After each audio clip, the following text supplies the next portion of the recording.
ओम शांति। ब्रह्मा बाबा के अव्यक्त होने के बाद पांचवा संदेश।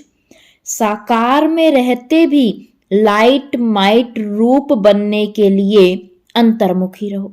साकार में रहते भी लाइट माइट रूप बनने के लिए अंतर्मुखी रहो। आज जब वतन में गई तो जाते ही अनुभव हो रहा था जैसे कि लाइट के बादलों से क्रॉस करके वतन में जा रही हूं। बादलों की लाइट ऐसे लग रही थी जैसे सूर्य अस्त होते समय लाली देखने में आती है। जैसे ही वतन में पहुंची तो वहां भी ऐसे ही देखा कि लाइट के बादलों के बीच बाप दादा का मुखड़ा सूर्य चंद्रमा समान चमकता हुआ देखने में आ रहा था। सीन तो बड़ी सुंदर दिखाई दे रही थी, लेकिन आज का वायुमंडल बिल्कुल शांत था। बाप दादा के साथ मुलाकात में भी शांति और शक्ति की भासना आ रही थी। फिर तो मुस्कुराते हुए बाबा बोले, भल तुम बच्चे साकार शरीर में साकारी दृष्टि में हो, फिर भी साकार में रहते ऐसे ही लाइट माइट रूप होकर के रहना। जो कोई भी देखे तो महसूस करे कि यह कोई फरिश्ते घूम रहे हैं, लेकिन वह अवस्था तब होगी जब एकांत में बैठ अंतर्मुख अवस्था में रह अपनी चेकिंग करेंगे। ऐसी अवस्था से ही आत्माओं को आप बच्चों से साक्षात्कार होगा।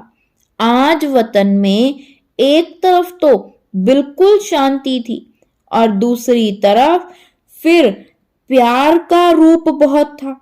क्या देखा, बाबा की बाहों में सभी बच्चे समाये हुए थे। साथ साथ प्रेम का सागर तो था ही।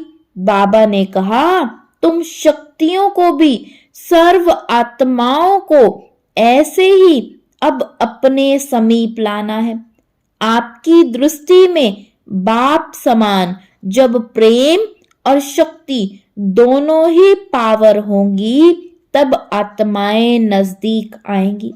इसके बाद बाबा ने तीसरा दृश्य दिखाया। क्या देखा, बाबा के सामने ढेर कार्ड्स पड़े थे। बाबा ने कहा, इन कार्ड्स को ऐसे सजाओ जिसकी कोई सीनरी बन जाए, क्योंकि हर कार्ड पर सीनरी की डिजाइन थी। किसी में चित्र, किसी में शरीर। हम मिलाने लगी तो कभी उल्टा तो कभी सुलटा हो जाता। बाप दादा बहुत हंस रहे थे। उसमें बहुत ही सुंदर सतयुग की सीनरियां थी। एक कृष्ण बाल रूप में झूले में झूल रहा था।